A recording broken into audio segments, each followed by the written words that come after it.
ఏంటి బావగారు, మీరు నిజంగా ఒక డెలివరీ బాయా? బావగారు, మీ ముఖం చూసినప్పుడే అనుకున్నా మీది స్లమ్ డాగ్ ఫ్యామిలీ అని. కానీ మరీ డెలివరీ బాయా? చి చి చి చి చి.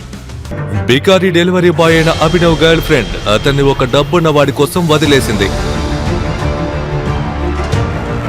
ఇక ఇప్పుడు ప్రేమలో మోసపోయిన అభినవ్ పాపం తాగిన మత్తులో 50 అడుగుల ఎత్తులో ఉన్న బిల్డింగ్ టెర్రస్ పైకి ఎక్కాడు. ఈ దేవదాసు చావడానికి సిద్ధంగా ఉన్నాడు. కానీ తను ఒకటి తలిస్తే దైవం ఇంకొకటి తలుస్తోంది అన్నట్టు అభినవ్ కింద పడిపోయాడు. కానీ అతను పడ్డది ఎక్కడ?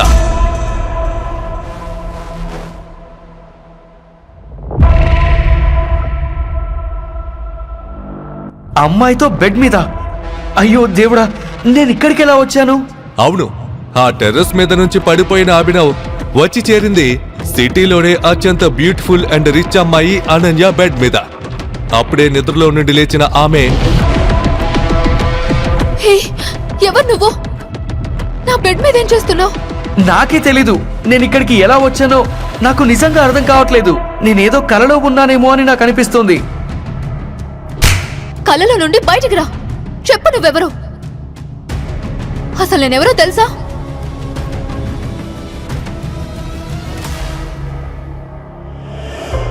ఓ మై గాడ్, అసలు ఇక్కడ ఏం జరుగుతుంది సిస్టర్?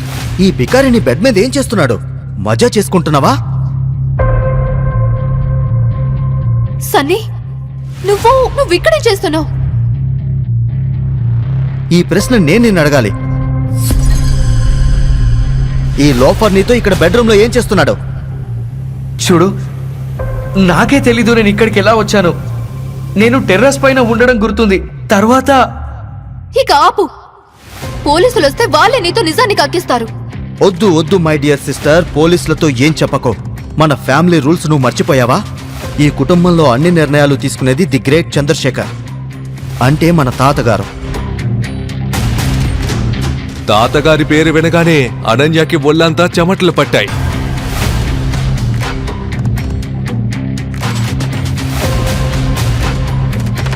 అనన్య, చంద్రశేఖర్ సిటీలో ధనవంతుల్లో ఒకరు మాత్రమే కాదు, చాలా పాతకాలపు ఆచారాలు ఫాలో అయ్యేవాడు. చెప్పడానికి ఆయన సూట్ వేసుకొని తిరిగేవాడు.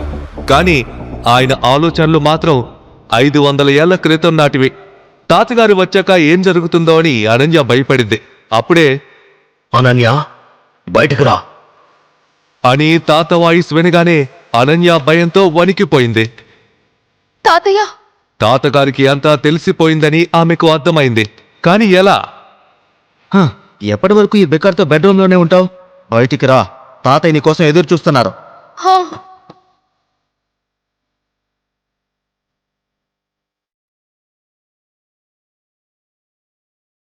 అరేరే, ఎక్కడికి వెళ్తున్నారు సార్? పెద్దవాళ్ళు మన మంచిగా చెప్పారు, మందు తీసుకోవడం ఆరోగ్యానికి హానికరమని. ఇప్పుడు చూడు, అది నిన్ను ఎక్కడికి తెచ్చిపడేసిందో. ఇప్పుడు నా చెల్లిని తాతగారి కోపం నుండి ఎవరు కాపాడతారో? మరి నువ్వు చిక్కారి వెదవి, నీకు మాత్రం ఈరోజు ఉందిలే, పదా.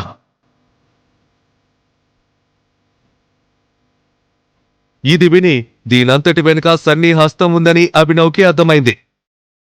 టెర్రస్ నుండి కింద పడి అభినవ్ స్పృహ తప్పి ఉంటాడు. అప్పుడు సన్నీ అతన్ని ఇక్కడికి తీసుకొచ్చి ఉంటాడు.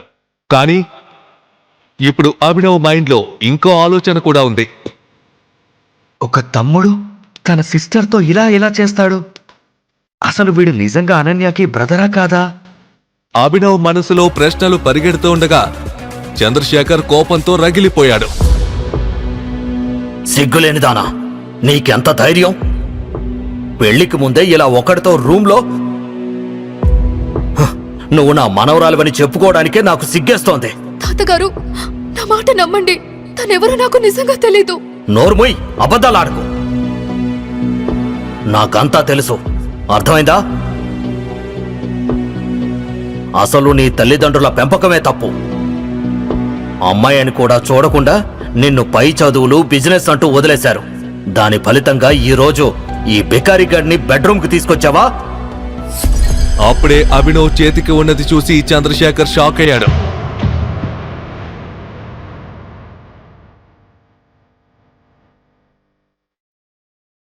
ఏంటి మీరు చేస్తుంది? ఒక తాతగారు అయ్యుండి మీ మనవరాలిపై చేయెత్తడానికి మీకు సిగ్గుగా లేదా? ఆమెపై ఇలాంటి నీచమైన ఆరోపణలు చేస్తారా? మీకసలు బుద్ధుందా? రూమ్లో నిశ్శబ్దం అలుముకుంది.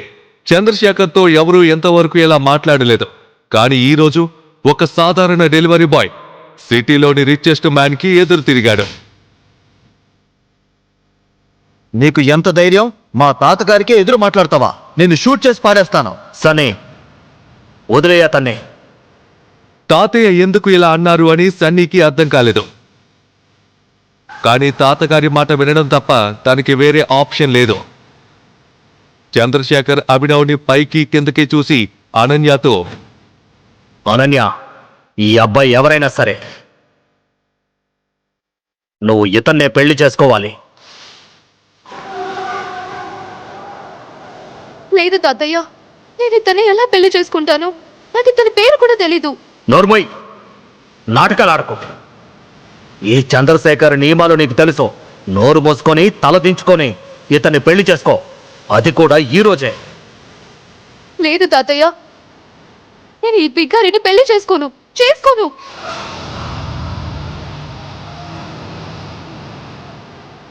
అయితే సరే సనే, మీ చెల్లిని ఫామ్ హౌస్కి తీసుకెళ్ళి బ్రతికుండగానే మట్టిలో పాతిపెట్టాయి.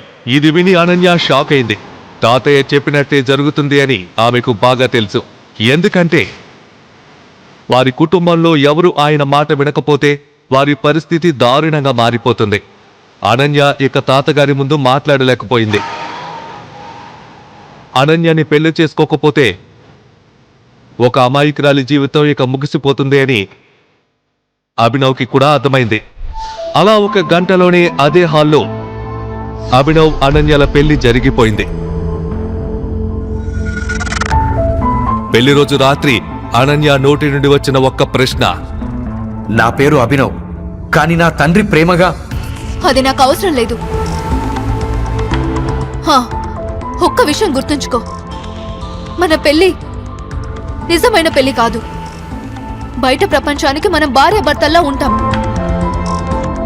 కానీ గదిలో మనమిద్దరం పరాయి వాళ్ళం మాత్రమే. అభినవ్కి రిచ్ అమ్మాయి అయిన అనన్య ముందు డెలివరీ బాయ్ అయిన తనకి ఏ విలువ లేదని బాగా తెలుసు. కానీ దేవుడు వాళ్ళిద్దరినీ కలిపాడంటే దాని వెనుక ఏదో ఒక కారణం ఉండే ఉంటుంది. ఈరోజు నా స్నేహితుడు అక్రమ్ బర్త్డే పార్టీ. దానికి అనన్య, నువ్వు నీ భర్తని తీసుకుని వెళ్ళాలి. అనన్య ఆ పార్టీకి వెళ్లాలని అనుకోలేదు. కానీ తాతగారు ఇచ్చిన ఆర్డర్స్ కాదనడం జరగని పని. ఇష్టం లేకపోయినా అభినవ్ కూడా ఆమెతో వెళ్లాల్సి వచ్చింది. కానీ అక్కడ అతను ఒకరిని చూసి షాక్ అయ్యాడు.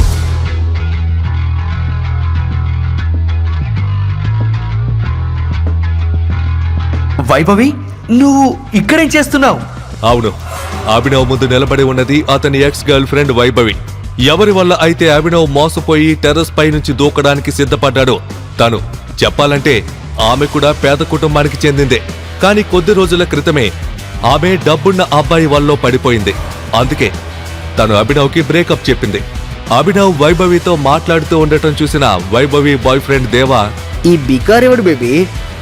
ఓ, నీ ప్రేమ కోసం టెర్రస్ పై నుండి జంప్ చేసిన డెలివరీ బాయ్ ఇతనేనా? హే బేబీ, వీడే ఆ దేవదాస్.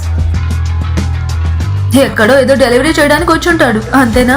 అంతలో ఆల్రెడీ పార్టీలో ఉన్న సన్నీ అక్కడికి వచ్చి, ఏంటి బావగారు, మీరు నిజంగా ఒక డెలివరీ బాయా? బావగారు, మీ ముఖం చూసినప్పుడే అనుకున్నా మీది స్లమ్ డాగ్ ఫ్యామిలీ అని. కానీ మరీ డెలివరీ బాయా? చి చి చి చి చి. సన్నీ, ఈ బికార్ని నువ్వు బావాని ఎందుకు పిలుస్తున్నావు? కొంపదీసి ఇతనేని? అదే కదా నేను చెప్పేది. నా చెల్లి ఈ బికారిని పెళ్లి చేసుకుంది. ఇతనే నా చెల్లెలి పతిదేవుడు. ఇతనే నా చెల్లెలి మొగుడు, ముద్దుల మొగుడు. ఇది విని అక్కడ ఉన్న వాళ్ళందరూ షాక్ అయ్యారు. కానీ అందరికంటే షాక్ అయింది మాత్రం అనన్య ఫ్రెండ్ ప్రణయ్. లేదన్నన్య, నువ్వు ఇలా ఎలా చేస్తావు? నాలాంటి రిచ్ అండ్ హ్యాండ్సమ్ ప్రిన్సెస్ ను వదిలేసి నువ్వు ఈ బికారిని ఎలా పెళ్లి చేసుకున్నావు? అసలు నువ్వు ఈ బికారిని పెళ్లి చేసుకోవాల్సిన అవసరం ఏంటి? అరే, నా చెల్లి పెళ్లి ఈ బికారితో ఎలా జరిగిందో నేను చెప్తాను ప్రణయ్. అంటూ సన్నీ అందరి ముందు అనన్య అభినవ్ పెళ్లి ఎందుకు జరిగిందో చెప్పడం మొదలుపెట్టాడు. ఎలా అభినవ్ అనన్య బెడ్ మీద దొరికిపోయాడు, ఎలా తాత ఆమెను కోపగించుకున్నాడు, ఎలా ఈ బికారీతో అనన్య చిక్కుకుపోయిందో సన్నీ ఇదంతా చెప్తూ ఉండగానే అందరూ గట్టిగా నవ్వడం మొదలుపెట్టారు. కానీ అనన్య కళ్ళల్లో నీళ్లు తిరిగాయి. ఏడుస్తూ ఏడుస్తూ అనన్య అక్కడి నుంచి బయటకు పరిగెత్తింది. అభినవ్ కూడా తన వెనుక వెళ్ళబోతుంటే సన్నీ తన చేయి పట్టుకుని ఆపేశాడు. అరే అరే బావగారు, మీరెక్కడికి వెళ్తున్నారు? ఈ రోజు మీరే సెంటర్ ఆఫ్ అట్రాక్షన్. మీకు సన్మానం చేయడం ఇంకా మిగిలే ఉంది. రండి రండి బావగారు, ఇలా రండి. ఇది స్పెషల్గా మీకోసమే తెప్పించాం అని చెప్పి సన్నీ అభినవ్ని సింహాసనంలా కనిపిస్తున్న ఒక కుర్చీలో కూర్చోమని సైగ చేశాడు. హే సనీ, నీకేమైనా పిచ్చా? వీడిక్కడ ఎలా కూర్చుంటాడు? నీకు తెలుసు కదా ఈ చైర్ ఎవరిదో. అరే నోరు మూసుకోదేవా, మా బావకు ఎలా సన్మానం చేయాలనేది నాకు బాగా తెలుసు. ఏదేమైనా ఇతను మన సన్నీకి బావ. ఇతనికి మనం గౌరవం ఇచ్చి తీరాలి. 100% ఇవ్వాల్సిందే. ప్రణయ్ మాట విని సన్నీ అభినవ్ని ఇరికిస్తున్నాడని దేవాకు అర్థమైంది. ఈ డెలివరీ బాయ్ గడికి తన లెవెల్ ఏంటో ఇప్పుడు తెలిసేలా చేస్తాను. రండి కూర్చోండి మీ హాట్ సీట్లో. మీకోసమే స్పెషల్గా చేయించాను ఈ చైర్. కూర్చోండి. అరే బావగారు, కూర్చోండి కూర్చోండి కూర్చోండి. అభినవ్ ఆ చైర్లో కూర్చోగానే సడన్ గా ఒక అలారం గట్టిగా మోగింది.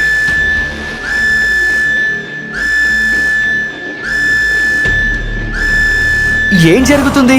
అరే బికారే, నువ్వు కూర్చున్నది మాఫియా కింగ్ కుర్చీ మీద. ఇక నీకు చావేరా, చావే. ఆ స్పెషల్ కుర్చీ మాఫియా కింగ్ మాలిక్ అక్రమ్ది. దానిలో అతను తప్ప మరెవరూ కూర్చోవడానికి పర్మిషన్ లేదు. ఎవడ్రా అది? బేవకూఫ్.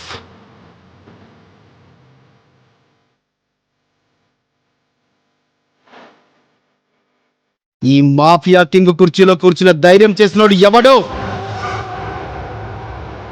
సూటు బూటు వేసుకొని చేతిలో ఒక ఇంపోర్టెడ్ సిగార్ పట్టుకొని అక్రమ్ అక్కడికి వచ్చాడు. అలారం విన్నాక తన మాఫియా కింగ్ కుర్చీలో ఎవరో కూర్చునే ధైర్యం చేశాడు అని అక్రమ్కి తెలిసిందే. ఓ, నువ్వేనా అది? ఈ అక్రమ్ నుండి నిన్ను ఇప్పుడు ఎవరు కాపాడుతారు? సార్, దయచేసి నన్ను క్షమించండి. నాకు ఈ కుర్చీ గురించి తెలీదు. అభినవ్ అక్రమ్ ముందు వణుకుతున్నప్పటికీ అక్రమ్ చూపు మాత్రం అభినవ్ ఉంగరం మీద పడింది. దాని మీద టైగర్ అని ఉంది. దాన్ని చూసి అక్రమ్ ముఖంలో ఉన్న కోపం కాస్త భయంగా మారిపోయింది. దానికి సడన్ గా ఏదో గుర్తుకు వచ్చినట్టు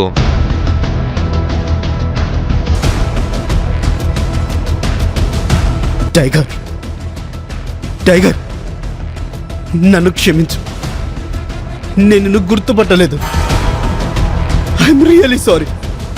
అరే అక్రమ్ అంకుల్, మీరు ఈ బికారి గడి కాళ్ళ మీద ఎందుకు పడుతున్నారు? వీడొక బికారి. ఎవడ్రా బికారి? ఈ కుర్చీ మాత్రమే కాదు, ఈ ప్రపంచమంతా ఇతనిదే. ఇతడే మాఫియాకు అసలైన కింగ్, మన టైగర్. ఇతనేనా రియల్ టైగర్? బాప్రే. అభినవ్ ముందు అక్రమ్ లాంటి డాన్ ఎందుకు మోకరెళ్ళి కూర్చున్నాడు? అక్రమ్ ఎందుకు అభినవ్ని టైగర్ అని పిలిచాడు? అభినవ్ ఉంగరం చూసి అక్రమ్ ఎందుకు భయపడిపోయాడు? అభినవ్ అలియాస్ టైగర్ కథలో ఇక ముందు ఏం జరుగుతుంది? ఈ ప్రశ్నలకు సమాధానాలు తెలుసుకోవాలంటే నెక్స్ట్ ఎపిసోడ్ వినాల్సిందే. క్రింద ఇచ్చిన లింక్ ని క్లిక్ చేసి పాకెట్ ఎఫ్ఎం యాప్ ని ఇన్స్టాల్ చేసుకోండి. Stay tune to pocket FM.